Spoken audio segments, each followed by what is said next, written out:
Hola, hola, video número 5, libro El Elemento, página 46. Los tres rasgos que caracterizan la inteligencia humana. La inteligencia humana parece tener por lo menos tres rasgos principales. El primero es que es extraordinariamente heterogénea. Está claro que no se limita a la habilidad de hacer razonamientos verbales y matemáticos. Estas habilidades son importantes, pero simplemente son una de las formas en las que se expresa la inteligencia. Gordon Parks fue un legendario fotógrafo que captó la experiencia de los negros estadounidenses como pocos habían hecho hasta entonces. Fue el primer productor y director negro de una gran película de Hollywood. Ayudó a fundar la revista Essence, de la que fue editor jefe durante 3 años. Fue poeta, novelista, memorialista de gran talento. También fue un dotado compositor que creó su propia notación musical para escribir sus obras. Y no recibió instrucción profesional en nada de todo eso. De hecho, Gordon Parks apenas fue a la escuela secundaria. Su madre murió cuando él tenía 15 años y poco después acabó en la calle. No pudo graduarse. La educación que recibió fue desalentadora. A menudo contaba que uno de sus profesores le había dicho a los estudiantes que para ellos la universidad sería una pérdida de tiempo porque estaban destinados a convertirse en porteros y en empleadas domésticas. A pesar de todo, Parks utilizó su inteligencia de una forma que pocos podrían igualar. Aprendió solo a tocar el piano, lo que lo ayudó a ganar algún dinero para salir adelante hacia el final de su adolescencia. Unos años más tarde compró una cámara fotográfica en una casa de empeños y aprendió a hacer fotografías. Lo que aprendió sobre el mundo del cine y la escritura le vino en una gran parte de la observación, un intenso nivel de curiosidad intelectual y una sensibilidad excepcional para ver en el interior de la vida de otras personas. Simplemente perseveré y seguí adelante, dijo en una entrevista en la Smithsonian Institution, con la firme voluntad de empezar en el mundo de la fotografía. Me di cuenta de que me gustaba y me entregué a fondo. Mi mujer de entonces estaba más o menos en contra, y mi suegra, igual que todas las suegras, totalmente en contra. Me gasté una pasta y me compré algunas cámaras. Eso fue poco más o menos lo que pasó. Tenía un interés tremendo y simplemente continué trabajando y llamando a las puertas buscando estímulos donde pudiese encontrarlos. En una entrevista para la PBS dijo: yo percibo que mi vida es un cierto modo como un sueño inconexo. Me han pasado cosas increíbles. Es tan contradictorio, pero lo que sé es que fue un esfuerzo constante, un sentimiento constante que no debía fracasar. La contribución de Parks a la cultura estadounidense es considerable. Sus vehementes fotografías y en especial American Gothic, que yuxtapone a una mujer negra sosteniendo una fregona y una escoba sobre la bandera estadounidense, su genial obra cinematográfica que incluye el gran éxito comercial Shaft, que introdujo un héroe de acción negro en Hollywood, su singular obra en prosa, su inigualable producción musical. No sé si Gordon Park pasó alguna vez un examen académico estándar o un examen para acceder a la universidad. Al no haber pasado por la educación preuniversitaria tradicional, es bastante probable que si lo hubiese hecho no habría sacado una nota especialmente alta. Curiosamente, aunque no acabó la educación secundaria, acumuló 40 doctorados honorarios. Dedicó uno de ellos al profesor que se había mostrado tan despectivo cuando estaba en el instituto. Sin embargo, en cualquier definición razonable de la palabra inteligencia, Gordon Parks era extraordinariamente inteligente, un ser humano excepcional con una extraña habilidad para aprender y dominar con maestría complicadas y varias formas de arte. Solo puedo suponer que Parks se considerara a sí mismo una persona inteligente. Sin embargo, si era como otras muchas personas a las que he conocido durante mis viajes, el no haber seguido una educación normal podría haberle llevado a evaluarse a sí mismo muy por debajo de lo que hubiera debido, a pesar de sus numerosos y obvios talentos. Como muestran las historias de Gordon Parks, Mike Fleetwood y Bart Corner, la inteligencia puede dejarse ver en cosas que poco o nada tienen que ver con los números o las palabras. Pensamos el mundo en todos los ámbitos en que lo experimentamos, incluyendo las distintas maneras en que utilizamos nuestros sentidos, no importa cuánto sean. Pensamos en sonidos, pensamos en movimiento, pensamos visualmente. Durante mucho tiempo trabajé para el Royal Ballet de Gran Bretaña. Acabé viendo la danza como una forma muy eficaz de expresar ideas y observé que los bailarines utilizan múltiples formas de inteligencia, kinestésica, rítmica, musical y matemática para hacerlo. Si la inteligencia matemática y verbal fueran las únicas, el ballet no existiría. Tampoco la pintura abstracta, ni el hip hop, ni el diseño, ni la arquitectura, ni las cajas de autoservicio de los supermercados. La diversidad de inteligencias es uno de los fundamentos básicos del elemento. Si no aceptas que piensas el mundo de muchas maneras diferentes, estarás limitado inexorablemente tus posibilidades de encontrar a la persona que se supone que tienes que ser. Una de las personas que representa esta maravillosa diversidad es Buckminster Fuller, más conocido por su diseño de la bóveda geodésica y la acuñación del término Estación Espacial Tierra. Sin duda, sus mayores logros proceden del campo de la ingeniería, que por supuesto requiere del uso de la inteligencia matemática visual e interpersonal. Pero además fue un escritor atípico y brillante, un filósofo que desafió los conceptos de una generación inferviente ecologista años antes de que surgiera un verdadero movimiento ecologista, y un profesor universitario provocador y enriquecedor. Todo esto lo hizo al margen de la educación oficial. Fue el primero de 4 generaciones de su familia que no se graduó en Harvard, y lanzándose a experimentar el mundo para aprovechar al máximo sus posibles formas de inteligencia, se alistó en la Marina. Fundó una empresa de suministros para la construcción y trabajó de mecánico en una fábrica textil y de operario en una planta de empaquetamiento de carne. Al parecer, Fuller no vio ningún límite en su habilidad para utilizar todas las formas de inteligencia disponibles para él. El segundo rasgo de la inteligencia es que es muy dinámica. El cerebro humano es muy interactivo. Cada vez que actuamos utilizamos múltiples partes del cerebro. De hecho, la utilización dinámica del cerebro, al favorecer nuevas conexiones entre las cosas, da lugar a verdaderos progresos. Albert Einstein, por ejemplo, sacó gran provecho de la dinámica de la inteligencia. La destreza de Einstein como científico y matemático es un mito. Sin embargo, Einstein estudió todas las formas de expresión. Creía que podía sacar partido de cualquier cosa que surgiera ante su mente y de muy diversos modos. Por ejemplo, entrevistó a poetas para aprender más sobre el papel de la intuición y la imaginación. En una biografía de Einstein, Walter Isaacson dijo: cuando era estudiante, a Einstein nunca se le dio bien el aprendizaje por memorización. Más tarde, como teórico, el éxito no le vino de la fuerza bruta del poder de sus procesos mentales, sino de su creatividad e imaginación. Podía construir complejas ecuaciones, pero además, y más importante, sabía que las matemáticas eran el lenguaje que la naturaleza utiliza para describir las maravillas. A menudo Einstein recurría al violín en busca de ayuda cuando su trabajo le planteaba algún reto. Un amigo de Einstein le contó a Isaacson: solía tocar el violín en la cocina a altas horas de la noche, improvisaba melodías mientras reflexionaba sobre complicados problemas. Entonces, de repente, y mientras tocaba, anunciaba entusiasmado: «Lo tengo», como si por inspiración la solución del problema le hubiera llegado en medio de la música. Lo que Einstein parecía entender es que el desarrollo intelectual y la creatividad llegan a través de la comprensión de la naturaleza dinámica de la inteligencia. El crecimiento se produce a través de la analogía, ver cómo se relacionan las cosas en vez de ver solo las diferencias que pueden llegar a ser. Con certeza, las historias epifánicas de este libro muestran que muchos de los momentos en que las cosas se esclarecen de repente ocurren cuando se han percibido nuevas conexiones entre hechos, ideas y circunstancias. El tercer rasgo característico de la inteligencia es que es totalmente peculiar. La inteligencia de cada persona es tan singular como una huella dactilar.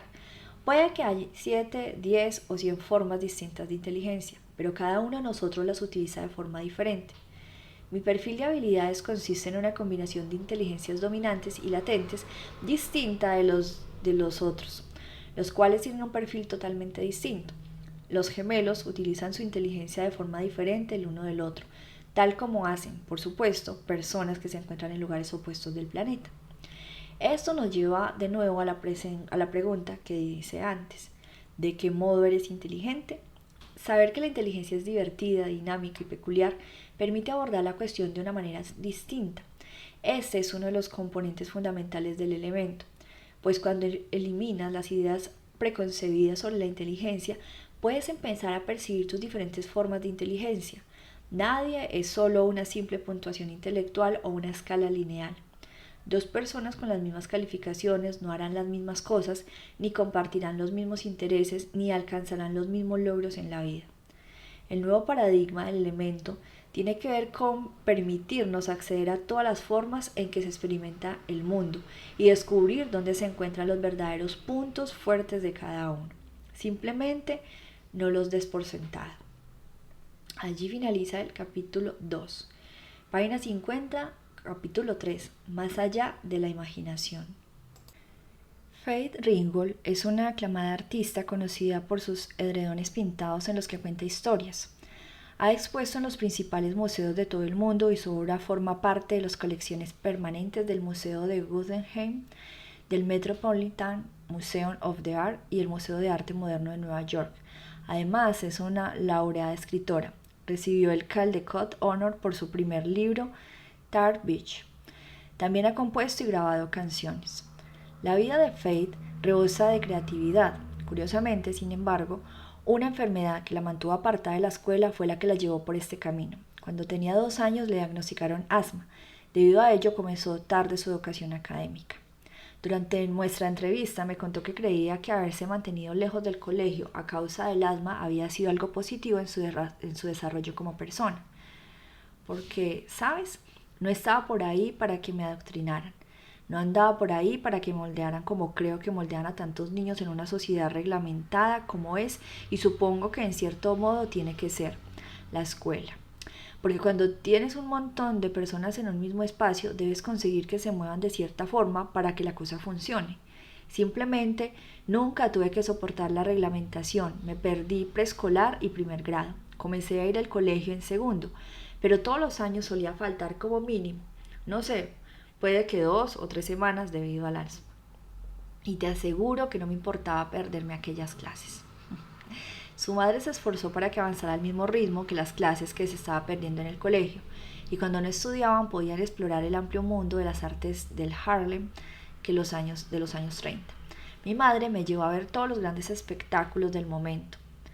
Aquellos viejos cantantes y directores de orquesta, aquella gente que era tan maravillosa. Así que esas eran las personas que yo consideraba altamente creativas. Era tan evidente que hacía de sus cuerpos obras de arte. Todos vivíamos en el mismo barrio.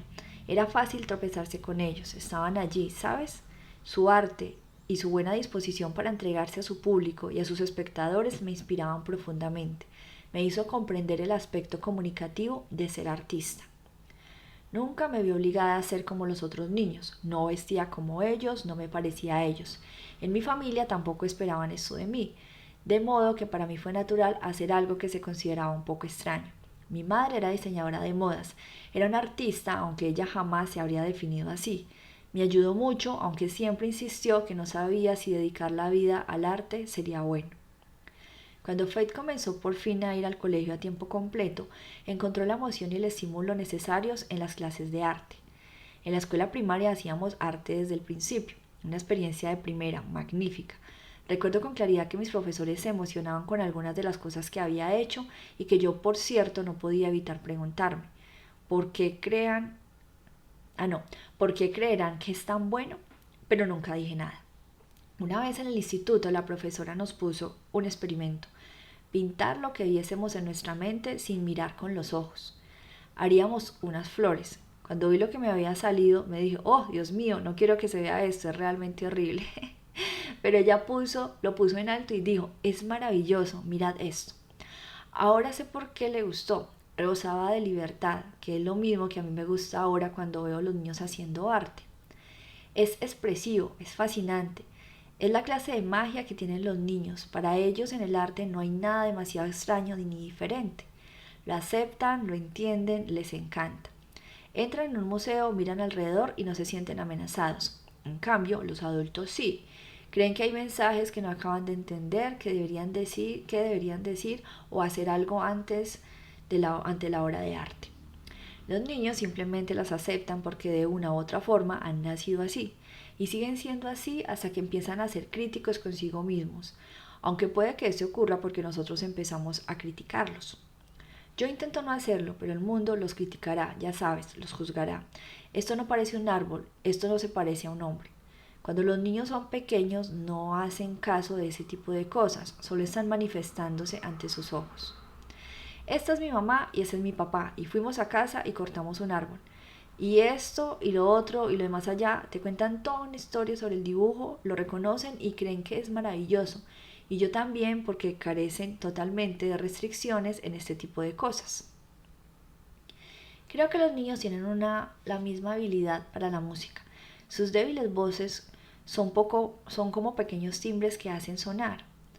Una vez fui a un colegio donde llevé a cabo una sesión de 40 minutos con cada clase, desde los niños de la guardería hasta los de sexto, e hice una sesión de arte en la que primero tenían que leer un libro un ratito y luego yo les mostraba algunas de mis diapositivas y les enseñaba a cantar mi canción Anyone Can Fly. La seguían enseguida tanto los más pequeños como los de preescolar, los de primero, segundo, tercero y cuarto. Al llegar a quinto te topas con dificultades. Sus débiles voces ya no suenan como campanillas, sienten vergüenza, ¿sabes? Y algunos de ellos que todavía pueden cantar no lo harían. Por suerte, Faith nunca se sintió así de reprimida. Le encantó explorar su creatividad desde una edad muy temprana y consiguió mantener esa chispa durante la edad adulta. Creo que supe que quería ser artista desde que empecé a estudiar arte en la universidad en 1948. No sabía qué camino tomaría, cómo ocurriría o cómo lo lograría, pero sabía que esa era mi meta. Mi sueño era ser artista, de las que se ganan la vida haciendo fotografías. Cada día de tu vida puedes crear algo maravilloso, así que cada día será igual de maravilloso porque ese día, mientras pinta o creas lo que estés creando, descubres algo nuevo, encuentras nuevas formas de hacerlo. La promesa de la creatividad. Ya mencioné que me gusta preguntar a las personas del público lo inteligentes que creen ser. También suelo pedirles que evalúen su creatividad. Al igual que con la inteligencia, utilizo una escala del 1 al 10, siendo 10 el máximo.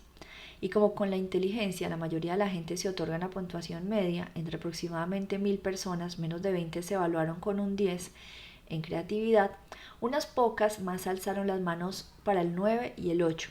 En el otro extremo siempre hay unos pocos que se califican un 2 o un 1. Creo que la mayoría de las personas se equivocan al valorarse de esta forma, lo mismo que con la inteligencia. Pero el interés de este ejercicio que revela al preguntar cuántas personas evaluaron con una puntuación distinta a su inteligencia y su creatividad. Normalmente, entre 2/3 y 3/4 partes del público levantan la mano al llegar a este punto. ¿Por qué sucede esto? Creo que se debe a que la mayoría de las personas creen que la inteligencia y la creatividad son cosas totalmente diferentes, que podemos ser muy inteligentes y no ser muy creativos, o muy creativos pero no muy inteligentes. Para mí, esto indica que existe un problema fundamental. Gran parte del trabajo que realizo con algunas organizaciones consiste en demostrar que la inteligencia y la creatividad van de la mano. Estoy convencido de que no se puede ser creativo y no actuar inteligentemente. Del mismo modo, la forma más elevada de inteligencia consiste en pensar de manera creativa, al buscar el elemento. Es fundamental entender la verdadera naturaleza de la creatividad y tener una clara comprensión de la relación que guarda con la inteligencia. Según mi propia experiencia, la mayoría de la gente tiene una visión muy limitada de la inteligencia y tiende a pensar en ella sobre todo desde el punto de vista de la capacidad académica. Esta es la razón de que muchas personas que son listas en otros ámbitos acaben creyendo que no lo son en absoluto. También hay mitos en torno a la creatividad. Uno de ellos es que solo la gente especial es creativa. Esto no es cierto. Todo el mundo nace con tremendas capacidades creativas. La cuestión está en desarrollarlas. La creatividad es muy parecida a la capacidad para leer y escribir. Damos por sentado que casi todo el mundo puede aprender a leer y a escribir. Si una persona no sabe hacerlo, no supone que es porque sea incapaz de ello, sino simplemente porque no ha aprendido. Con la creatividad pasa lo mismo. A menudo cuando la gente dice que no es creativa, se debe a que no sabe lo que implica o cómo funciona la creatividad en la práctica. Otro mito es que la creatividad tiene que ver con actividades especiales que trata de campos de acción creativos, como las artes, el diseño, la publicidad, que a menudo implican un alto grado de creatividad, pero también lo exigen la ciencia, las matemáticas, la ingeniería, dirigir un negocio, ser un atleta y empezar a o dejar una relación. El hecho es que se puede ser creativo en cualquier cosa que requiera inteligencia. El tercer mito consiste en creer que las personas o son creativas o no lo son. Este mito sugiere que la creatividad como el coeficiente intelectual es un rasgo supuestamente fijo, como el color de los ojos, y que no se puede hacer demasiado por cambiarlos. pero la verdad es que resulta muy factible volverse más creativo en el trabajo y en la vida. El paso esencial y el primero que hay que dar es entender la estrecha relación entre la creatividad y la inteligencia. Este es uno de los caminos más seguros para encontrar el elemento y comporta tomar perspectiva para examinar una de las características fundamentales de todo ser humano, nuestro inigualable poder de imaginación. Bien, página 53. Dejo hasta allí este video. Nos vemos. Chao, chao.